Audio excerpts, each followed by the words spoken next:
Queridas hermanas dominicas, hijas de Nuestra Señora de Nazaret, en la exhortación apostólica, el gozo del Evangelio, meditaremos en el cuarto capítulo, que nos habla sobre la dimensión social de la evangelización. Estaremos reflexionando y meditando a través de la mirada, a través del sentir del Papa Francisco, un hombre de oración, un hombre que a través de sus largos viajes que ha realizado en este tiempo, ha escuchado el clamor de su pueblo, ha escuchado las necesidades y hoy a través de esta exhortación en este cuarto capítulo nos está invitando a nosotros como cristianos, como católicos y como consagradas a volver la mirada hacia los pobres, hacia los más necesitados, para dignificar a la persona. Esa es la invitación de hoy para reflexionar, meditar y escuchar y pedirle la gracia al Espíritu Santo para que nuestra congregación contribuya a ese deseo de la Iglesia a través de nuestros apostolados.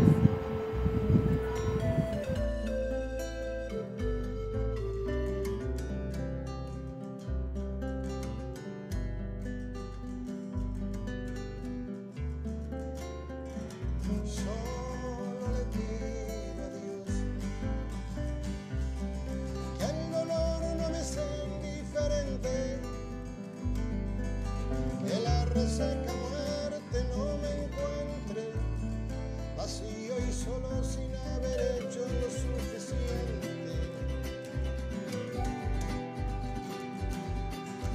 Solo le pido a Dios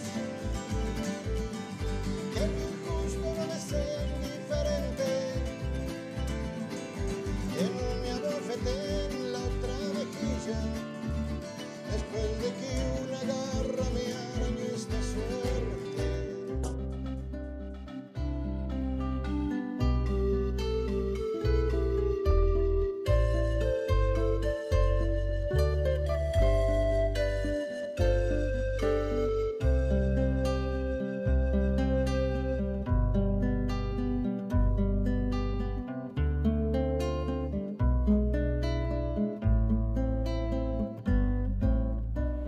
Francisco nos invita a confesar nuestra fe, una fe que debe ir acompañado con el compromiso social.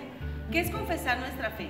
Es decir, que tenemos un Padre que nos ama tanto y nos ha dado la dignidad de ser hijos de Dios. Hijos amados, no solamente por lo que tenemos o por lo que somos, sino solamente nos ama porque somos sus hijos. Entonces, ahí estamos confesando que es un Dios amoroso, un Dios bondadoso. Confesar que Jesús nos redimió, confesar que Jesús entregó su vida por nosotros, estamos hablando que tenemos un Dios ilimitado, no se cansa de amarnos, no se cansa de recordarnos que somos sus hijos y que por lo tanto quiere que nosotros seamos salvados.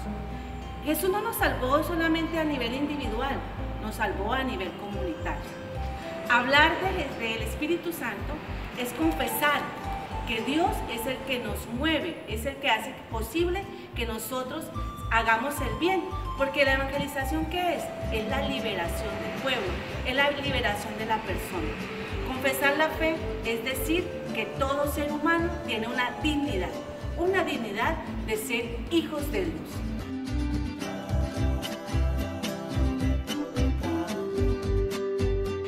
Nos exhorta el Papa Francisco a desear, a buscar y a cuidar el bien de los demás. Dice que nos hemos acostumbrado a vivir un evangelio en modo pasivo y Él nos está invitando a que tenemos que vivir un evangelio, el evangelio de la fraternidad, el evangelio de la justicia. A través de estos textos que vamos a continuación vamos a leer, nos está diciendo que tenemos que tener la mirada puesta en el pobre. Lo que hiciste a uno de estos hermanos míos, más pequeños, lo hiciste a mí. Lo que hagamos con los demás tiene una dimensión trascendental. Con la medida con que miráis, Dios medirá, que responde a la misericordia divina con nosotros. Sed compasivos como vuestro Padre es compasivo. No juzguéis y no seréis juzgados. No condenéis y no seréis condenados. Perdonad y seréis perdonados. Dad y se os dará. Con la medida que midáis, se os medirá.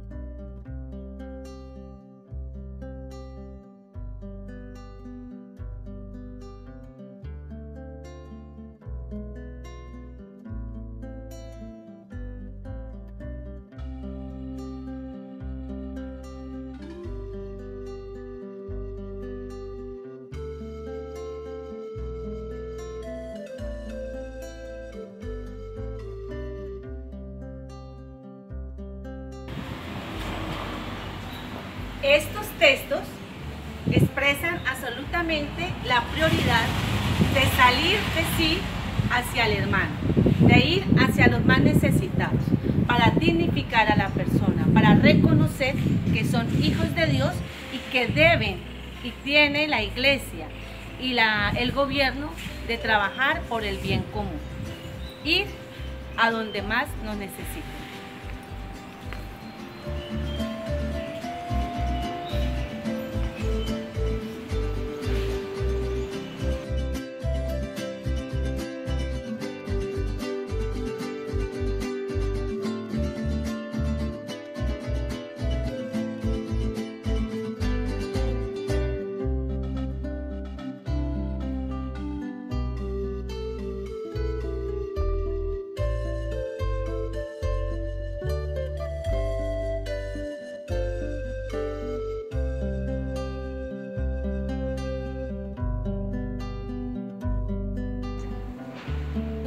Dios ha llamado a todos sus hijos a ser felices en la tierra. Ese fue el fin último con el cual creó todas las cosas que nos rodean. Y por eso los cristianos debemos mirar especialmente todas aquellas cosas que pertenecen al orden social y al bien común. No podemos dejar la iglesia como en la intimidad secreta, como algo relegado. Tenemos que mirar la iglesia como la persona que apoya al gobierno a dignificar a la persona humana, porque aunque sabemos que es cuestión de él, son sus deberes dignificar a todas las personas, porque somos una tierra en la cual todos somos hermanos, la iglesia no se puede quedar al margen dentro de la lucha de la justicia. Debemos ser una iglesia positiva y propositiva. Debemos ser una iglesia que apoye a todos sin mirar.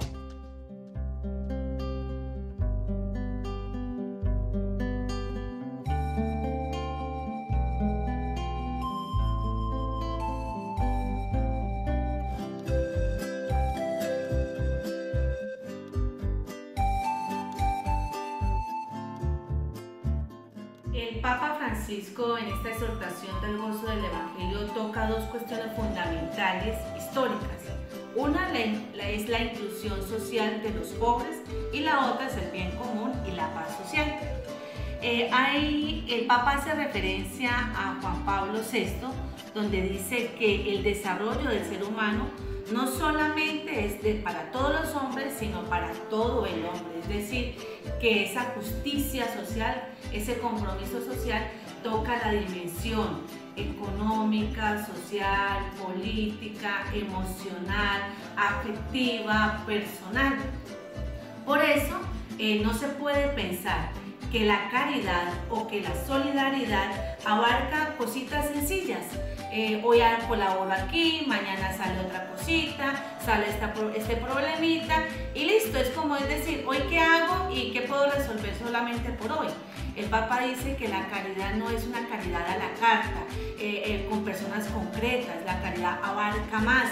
Los pueblos a veces descuidamos, ¿sí? El gobierno específicamente descuida al más necesitado, porque como ese no le aporta, ese no brinda poder, autoridad, dominio, dinero.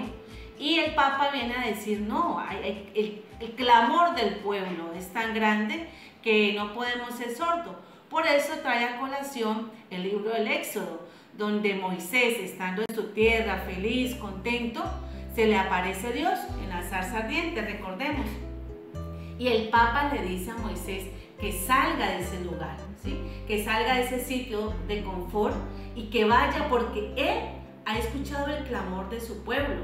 Tantos salmistas dicen: Señor, inclina tu oído hacia mí, escúchame, no seas sordo a mis necesidades. Y en ese momento Dios, escuchando el clamor del pueblo, le dice a Moisés que salga, que necesita un liberador, que necesita un caudillo. Dice la frase, ahora le dice Dios a Moisés: ahora pues ven, yo te envío, ¿sí? Y Dios se muestra solícito a esas necesidades. Jesús a sus discípulos les dice también: dale vosotros de comer, ¿sí? Nos coloca a nosotros esa misión: dale vosotros de comer. Y hoy quiero traer a colación nuestra madre fundadora, la sierva de Dios, Madre María Sara del Santísimo Sacramento.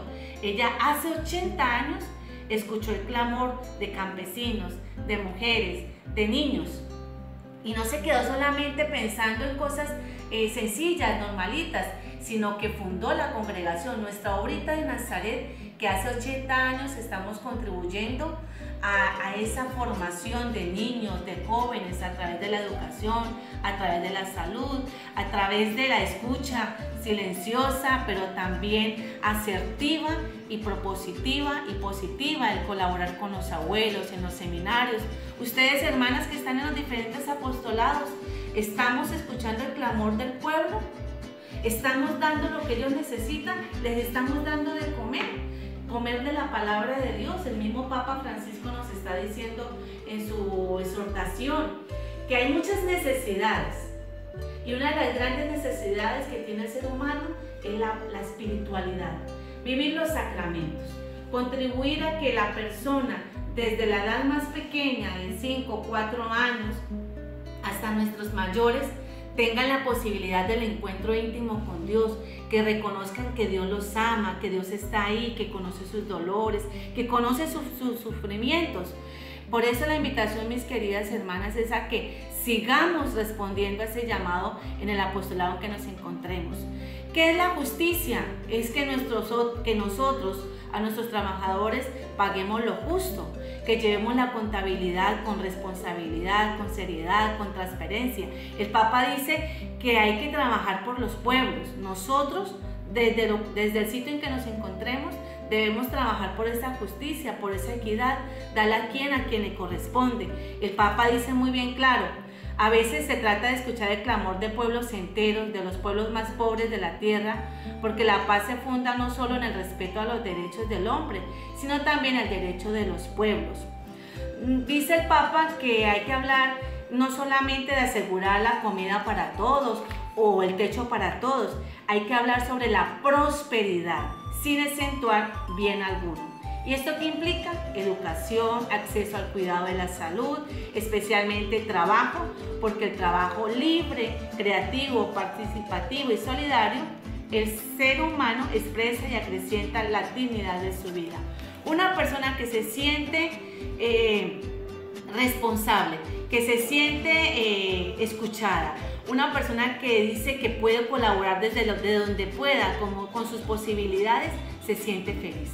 Entonces la invitación del Papa es a nosotras como religiosas, como consagradas, es a vivir el Evangelio de la fraternidad y el Evangelio de la justicia.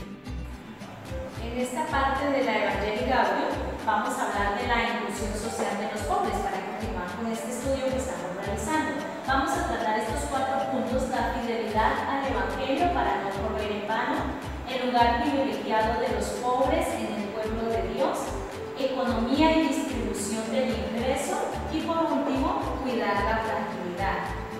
Para hablar de la fidelidad del Evangelio para no correr en vano, el imperativo de escuchar el clamor de los pobres se hace carne en nosotros cuando se nos estremecen las entrañas ante el dolor ajeno.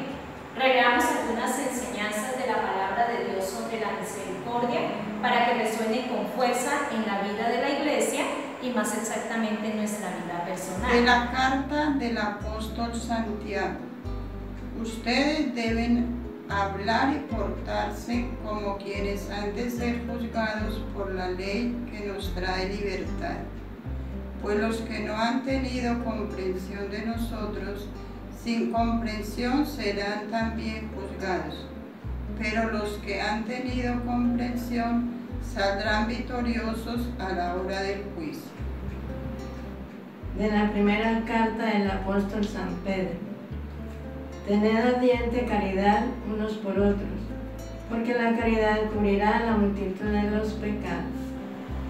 Bueno, como escuchábamos en los pasajes bíblicos sobre la misericordia, es un mensaje tan claro, tan directo, tan simple y elocuente, que ninguna hermenéutica eclesial tiene derecho a relativizarlo.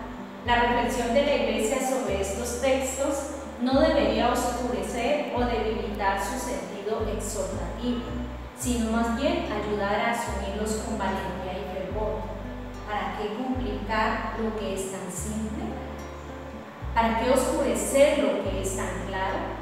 No nos preocupemos solo por no caer en errores doctrinales, sino también por ser fieles a este camino luminoso de vida y de sabiduría. Porque a los defensores de la ortodoxia se dirige a veces el reproche de pasividad, de indulgencia o de complicidad culpables respecto a situaciones de injusticia intolerables y a los regímenes políticos que las mantienen.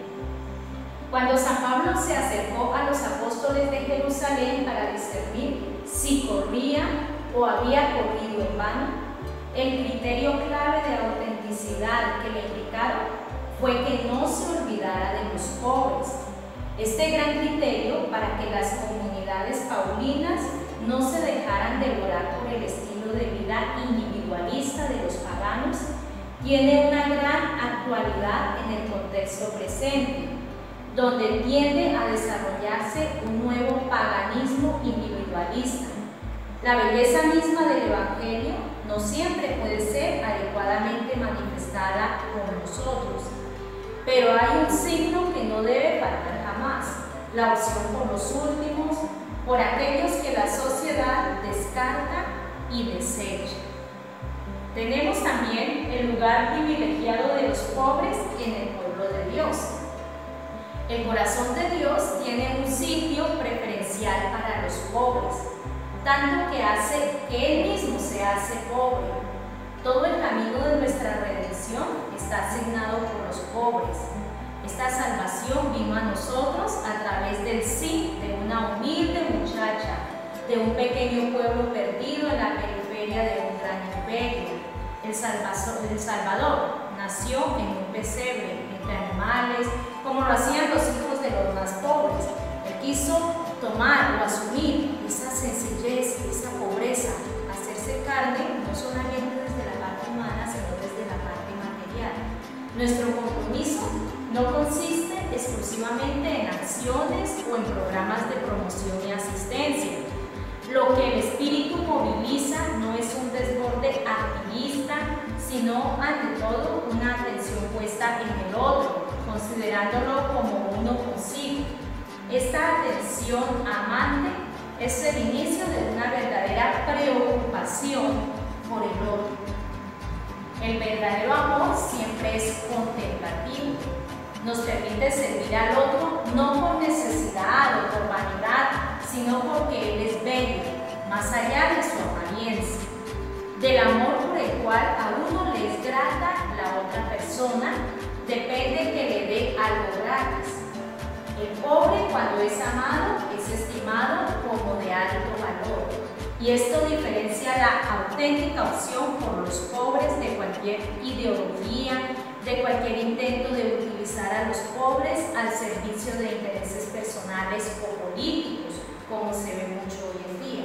Solo desde esta cercanía real y cordial podemos acompañarlos adecuadamente en su camino de liberación. Vamos ahora con la economía y distribución del ingreso. La necesidad de resolver las causas estructurales de la pobreza no puede esperar, no solo por una exigencia pragmática de obtener resultados y de ordenar la sociedad, sino para sanarla de una enfermedad que la vuelva frágil e indigna y que solo podrá llevarla a una nueva crisis. La dignidad de cada persona humana y el bien común son cuestiones que deberían estructurar toda política económica. pero a veces parecen solo apéndices agregados desde fuera para completar un discurso político sin perspectivas ni programas de verdadero desarrollo integral. Y eso lo estamos viendo hoy en día, esa crisis política que se vive en muchos países. ¿Cuántas palabras se han vuelto molestas para este sistema? Molesta que se hable de ética, molesta que se hable de solidaridad mundial, molesta que se hable de distribución de los bienes, molesta que se hable de la dignidad de los débiles, molesta que se hable de un Dios que exige un compromiso por la justicia. Tenemos que convencernos de que la caridad no es solo el principio de las microrelaciones, como en las amistades, la familia, el pequeño grupo, sino también de las macrorelaciones, como las relaciones sociales, económicas y políticas. Y ahí que nuestro compromiso con la caridad no se encierre únicamente en nuestra comunidad local, en nuestra institución, en nuestra iglesia, sino que abarque más, que revolucione, que llegue a todos esos lugares donde hay un desconocimiento de Dios, un desconocimiento de la caridad. La economía, como la misma palabra lo indica, debería ser el arte de alcanzar una adecuada administración de la casa común, que es el mundo entero. Ya el Papa Francisco lo mencionaba en otra encíclica, donde nos está exponiendo todo ese tema del cuidado de la casa común, del cuidado de la naturaleza, del cuidado de todos aquellos recursos que están al beneficio del mismo ser humano. Cualquier comunidad de la Iglesia, en la medida en que pretende subsistir tranquila, sin ocuparse creativamente y cooperar con eficiencia para que los pobres vivan con dignidad y para incluir a todos, también correrá el riesgo de la disolución, aunque hable de temas sociales o critique a los gobiernos, fácilmente terminará sumida en la mundanidad espiritual, disimulada con prácticas religiosas, con reuniones infecundas o con discursos vacíos. Por último, tenemos el cuidar la fragilidad. Jesús, el evangelizador por excelencia y el evangelio en persona, se identifica especialmente con los más pequeños. Ya nos lo dice por ahí en algunos pasajes bíblicos. Esto nos recuerda que todos los cristianos estamos llamados a cuidar a los más frágiles de la tierra, pero en el vigente modelo exitista y privatista no parece tener sentido invertir para que los lentos, débiles o menos dotados puedan abrirse camino en la vida. Pareciera como si nos hubiésemos quedado en un mundo encerrado en el egoísmo, en el individualismo, donde tú vales y cuentas para el mundo por la capacidad que puedas producir. Es indispensable prestar atención para estar cerca de nuevas formas de pobreza y fragilidad, donde estamos llamados a reconocer a Cristo sufriente, aunque eso aparentemente no nos aporte beneficios tangibles e inmediatos. A esos beneficios muchas veces no los podemos ver, pero solamente en el reino de Dios están presentes. Los sin techo, los toxicodependientes, los refugiados, los pueblos indígenas, los ancianos cada vez más solos y abandonados, los migrantes. Doblemente pobres son las mujeres que sufren situaciones de exclusión, maltrato y violencia, porque frecuentemente se encuentran con menores posibilidades de defender sus derechos. Sin embargo, también entre ellos encontramos constantemente los más admirables gestos de heroísmo cotidiano en la defensa y el cuidado de la fragilidad. Entre estos débiles que la Iglesia quiere cuidar con predilección están también los niños por nacer, que son los más indefensos o inocentes de todos, a quienes hoy se les quiere negar su dignidad humana en orden a hacer con ellos lo que se quiera, quitándoles la vida y promoviendo legislaciones para que nadie pueda impedirlo.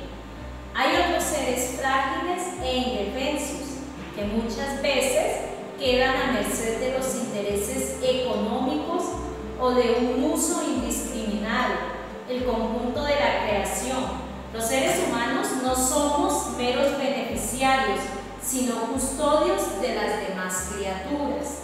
Hoy Dios nos interpela a la sociedad como en el principio de todo. ¿Dónde está tu hermano? ¿Dónde está tu hermano esclavo?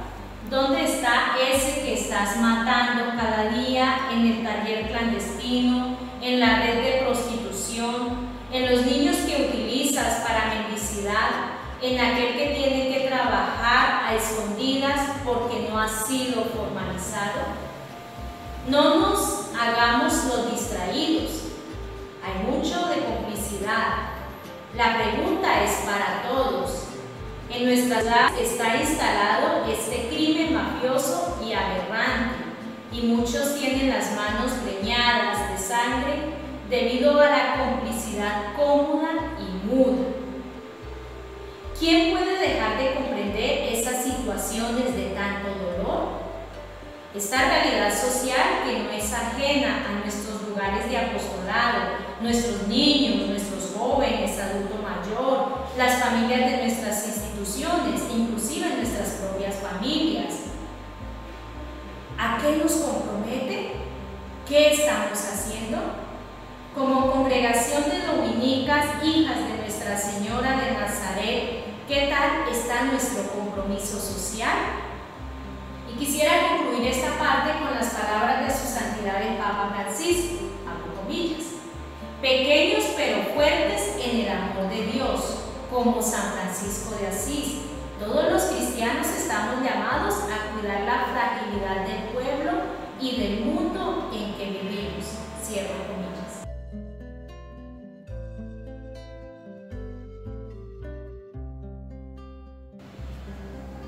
El bien común y la paz social. Se habla mucho sobre la alegría y el amor. La palabra de Dios menciona también la paz. La paz social no puede entenderse como mera ausencia de violencia lograda por la imposición de un sector sobre los otros. La inclusión social de los pobres y los derechos humanos no pueden ser sofocados con el pretexto de construir un consenso desde el escritorio para una minoría feliz. La dignidad de la persona humana y el bien común están por encima de la tranquilidad de algunos que no quieren renunciar a sus privilegios. La paz tampoco se reduce a la ausencia de la guerra. Se construye día a día en la instauración de un orden querido por Dios, con una justicia más perfecta entre los hombres. Recordemos que el ser ciudadanos fiel es una virtud y la participación en la vida política es una obligación moral.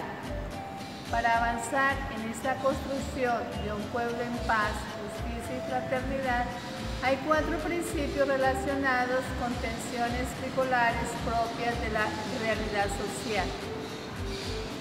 El tiempo es superior al espacio. Hay una tensión bipolar entre plenitud, tiempo y al límite, el espacio. Ayuda a soportar con paciencia situaciones difíciles y adversas. Darle prioridad al espacio lleva a enloquecerse para tener todo resuelto en el presente. Darle prioridad al tiempo es ocuparse de iniciar procesos más que poseer espacio. Este criterio también es muy propio y es para preocuparse de iniciar procesos en la evangelización que requiere tener presente el horizonte y asumir procesos posibles. La parábola del trigo y la cizaña grafica un espacio importante de la evangelización que consiste en mostrar cómo el enemigo puede ocupar el espacio del reino y causar daño con la cizaña, pero es vencido por la bondad del trigo que se manifiesta en el tiempo. La unidad prevalece sobre el conflicto. El conflicto puede ser ignorado o disimulado.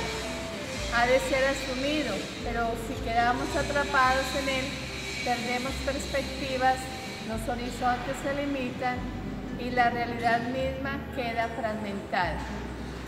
Ante el conflicto, algunos Simplemente lo miran y siguen adelante como si no pasara nada. Se lavan las manos para poder continuar con su vida. Otros entran de la manera en el conflicto quedando prisioneros. Pierden horizontes, proyectan en las instituciones las propias confusiones e insatisfacciones, y si la unidad se vuelve imposible, pero hay una tercera manera, la más adecuada, de situarse ante el conflicto. Es aceptar sufrir el conflicto, resolverlo y transformarlo. Es el eslabón de un nuevo proceso. Este criterio evangélico nos recuerda que Cristo ha unificado todo en sí: cielo y tierra, Dios y hombre, tiempo y eternidad, carne y espíritu, persona y sociedad. La señal de esta unidad y reconciliación de todo en sí es la paz. Cristo es nuestra paz. La paz es posible porque el Señor ha vencido al mundo y a su conflictividad permanente. Tenemos que llegar a descubrir que el primer ámbito donde estamos llamados a lograr esta pacificación en las diferencias es la propia interioridad. Con corazones rotos en 1000 fragmentos será difícil construir una auténtica paz. Podemos preguntarnos qué características tiene la paz para un cristiano, qué podemos hacer para vivir este don de Dios. Es un monstruo grande y pisa fuerte toda la pobre inocencia de la gente. Es un monstruo grande. La realidad es más importante que la idea. Existe tensión entre la idea y la realidad. La realidad es, la idea se elabora. La realidad es superior a la idea. La palabra se lleva. El todo es superior a la parte.